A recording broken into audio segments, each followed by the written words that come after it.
My wife sent me this experiment literally a couple of days ago, where they did an experiment with a group of women. Yep. And they put scars on their faces, and they told these women that they're going into a job interview, and the purpose of the experiment is to find out whether people with facial disfigurements face discrimination. They showed them the scars in the mirror. The women saw themselves with these scars, and as they led them out of the room, they said, "We're just going to touch it up a little bit." And as they touched it up, they removed the scarring completely. So the women went into the job interview thinking that they are scarred, but actually being their normal selves. And the result of the experiment is that those women then came back reporting massively increased level of discrimination. Indeed, many of them came back with comments that the interviewer had made that they felt were referencing their facial disfigurements.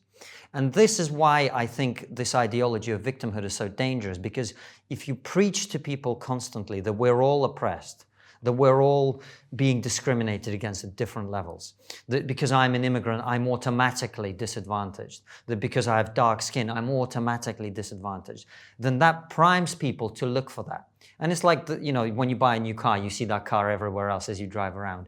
It's that kind of effect, which is why this ideology of teaching people that they're victims is so incredibly damaging and so incredibly dangerous. We have to teach young people in particular that they're strong, that they're capable, that they're able to overcome adversity, not that they're victims.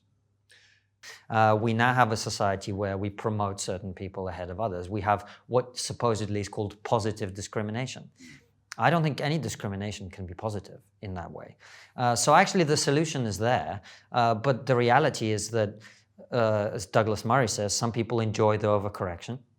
Some people enjoy the overcorrection and the power that comes with it, and the ability to shut down anyone and to go, well, speaking as an immigrant, you're not allowed to say that. Yeah. Right? Speaking as a whatever, you're not allowed to say that. That's power.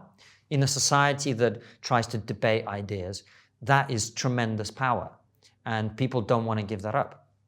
They don't want to give that up. And I think that's a big part of why this is happening. And the other thing is, of course, this whole ideology of victimhood. It's weaponized empathy. It's weaponized our empathy. I'm using your empathy against you. Because if I say, well, look, as a blah, blah, blah, I've been oppressed for 50 years, you empathize with that. Right. As a human being, you naturally empathize. So anything I then tack onto that, I've been discriminated against, therefore we must now overturn capitalism.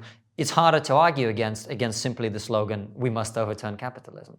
So it's weaponized empathy, and that's why it's become so powerful and so corrosive, because it's very difficult to argue against, excuse me, when people project this former oppression.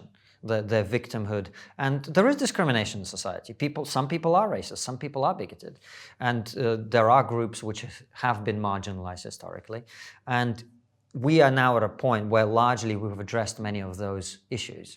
But the industries that they have created around those, career feminism, career whatever else it is, those people are never going to give it up. If you've got a successful career as a TV feminist, you're not going to give it up. Yeah. You're not going to go, oh, look, the gender pay gap is pretty much closed, and in fact, women under 40 are out earning men. You're not going to want to hear that. You're not going to want to spread that. You're going to find another thing. If your status and your power are derived from being a victim, you have a great to be a incentive victim. to remain a victim. You don't remain a victim. You don't want your victimhood resolved. Absolutely. Yeah. Why would you want to give up your power? Yeah. No one wants to.